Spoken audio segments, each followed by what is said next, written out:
suis heureux de me retrouver devant vous, et c'est l'engagement que j'avais pris le 6 août dernier.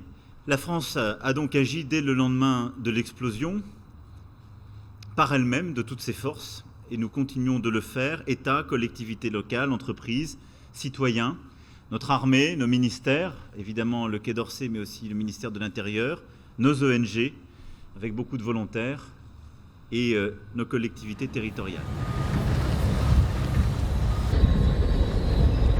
Un pont aérien et maritime a été mis en place, 8 vols et 2 navires affrétés par le ministère des Armées, un vol affrété par le groupe CMA-CGM.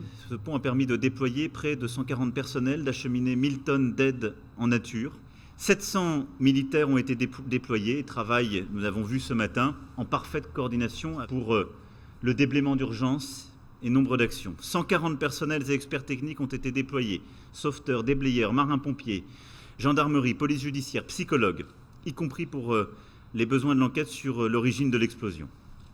Je l'ai dit à plusieurs reprises, avant mon déplacement, pendant ce déplacement, même avant cette date, il y avait une amitié, une force, une fraternité entre le Liban et la France qui s'impose à nous. Notre hymne va si bien au peuple libanais, notre devise lui convient. Et aussi parce que tous les principes qui prévalent de tolérance, d'art de vivre, sont ceux que nous portons.